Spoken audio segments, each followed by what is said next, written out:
મેર જેતમાલ આજે આસો સુદ નોમનો દિવસ છે. પણકારોના ચોરણા, પાસાબંધી આંગળીઓ ને માથે બાંધેલા ભોજપરાથી શોભતા હજારો રબારીઓ આજે બળેજમાં મામાઈને મઢે મેળે આવે છે.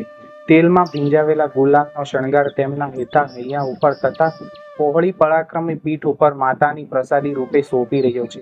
રબારીનો બચ્ચો શોણિત વર્ણા આ શરણાગરને મહામૂલ્યવાન માની મહિનાના મહિના સાચવે છે. જોરારને આ શણગાર ઘાયલ રણ સૈનિકોની ભ્રાંતિ કરાવે છે. બળેજમાં એની આથમણી દિશામાં આવેલ ભુવાકેડામાં આજે મેદની માતી નથી. એટલામાં પોતાનું પવિત્ર અને વહાલું સરજુનું સંગીત ગાતી સેંકડો રબારીની એક મંડળી મઠની બહાર નીકળી. સાંભળનારને તો એ ગાનમાં માત્ર હા હે હું હે નો લાંબો રાગડો જ લાગે છે. એને એ બોલનાર જંગલીએ એટલો જ ભાસ થાય છે, પણ તેમ નથી. હા હે હું હે સુરોમાં પોતાના ઈષ્ટદેવની સરજુઓ રબારી લોકોએ સાચવેલી છે. સરજુ એ સ્તવન કાવ્યો છે ને વેદ મંત્રોની પેઠે અંધિકારીઓથી ગુપ્ત રાખવા માટે તેમાં હા હે હું હે એવા સ્વરોની પૂરણી કરેલ છે. તે સરજુ ગાનારી ટોળકીમાં આજે એક માણસ હાથમાં માતાની પીછી ઝાલેલી હતી. શ્રી કૃષ્ણ શિરે ધરાવેલ એ મયુરપીંછ તે માતાની વહાલમાં વાલી વસ્તુ છે એમ રબારીઓ માને છે.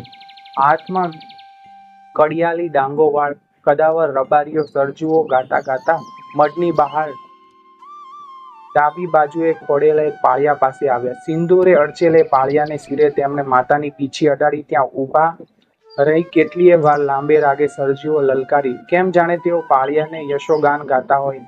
આમ કરવાનું મેં કારણ પૂછતા તેમને કહ્યું, આજથી આશરે 150 વર્ષ ઉપર આ બળેજમાં આવેલા મીરનો દીકરો જેતમાલ થઈ ગયો. તેનો આ પાળિયો છે. એ જેતમાલ કદે 5 હાથ પૂરો. એના ખભા જાણે પાડાની કાન. સી એની જુવાની ને શી એની ભલાઈ. શૂરવીરતા તો જાણે એના બાપની.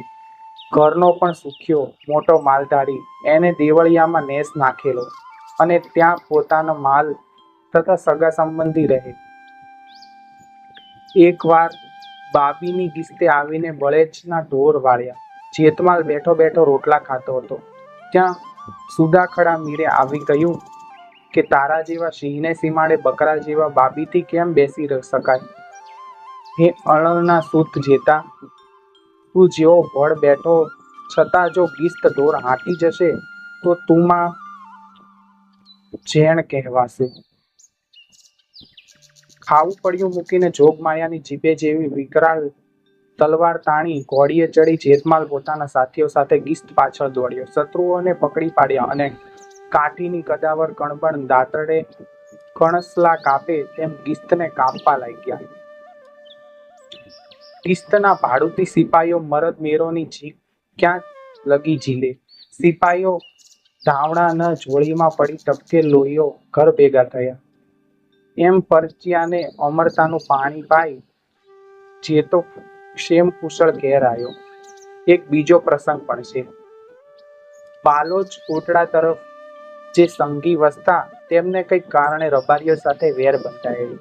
એ વેર વાળવાને મનસુબે મંદોમ 15 સંઘીઓ માતાનો મઠ લૂંટવા ભુવાકેડે આવ્યા.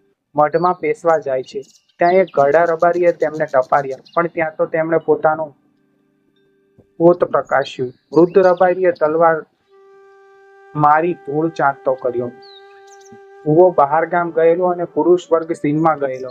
ઘેર હતા માત્ર બૈરા છોકરા. તેણે રોકકળ અને બૂમાબૂમ કરવા માંડી.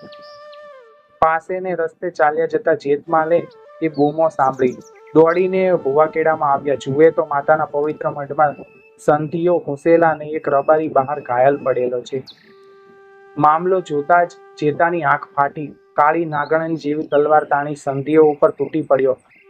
લેજે મમાઈ કહેતો જાય છે ને એક કાને 2 કટકા કરતો જાય. જેને જેતાનો એક ઝાટકો લાગે છે તે સંગી ફરી શિખામણ ન માંગે. એ ધીંગાણામાં એને 12 જણાને લાંબા તાર કર્યા, પણ છેલ્લા 3 સંઘીઓ મરણિયા થઈ જેતા ઉપર ઘસ્યા ને આ ઠેકાણે મરદ મેરનું માથું નોખું કરી એ લોકો નાથા. ભાઈ, એ જોરાવર જેતાની આ અમારે ઘાંપી છે. માતાનો મઠ પણ સાચવવા એ ભળે પ્રાણ આપેલા. એથી જ અમે એને માથે માતાજીની પવિત્ર પીછી અડાડીને એને આશીર્વાદ આપીએ છીએ. આ વાર્તાના લેખક ઝવેરચંદ મેઘાણી છે અને આ માહિતી સૌરાષ્ટ્ર વિસ્તારમાંથી લેવામાં આવી છે. જો તમે આવી જ અન્ય સત્ય ઘટના, લોક વાર્તાઓ, પ્રેરણાત્મક સ્ટોરી અને ગુજરાતી લોક સાહિત્ય વાંચવા માંગતા હોય તો આજે જ અમારી ચેનલ આપણું સાહિત્યને સબસ્ક્રાઇબ કરો, લાઈક કરો, શેર કરો વિડીયોને. બાકી મળીશું નવા વિડીયોમાં, અમારી ચેનલમાં. ત્યાં સુધી જય હિન્દ, જય ભારત.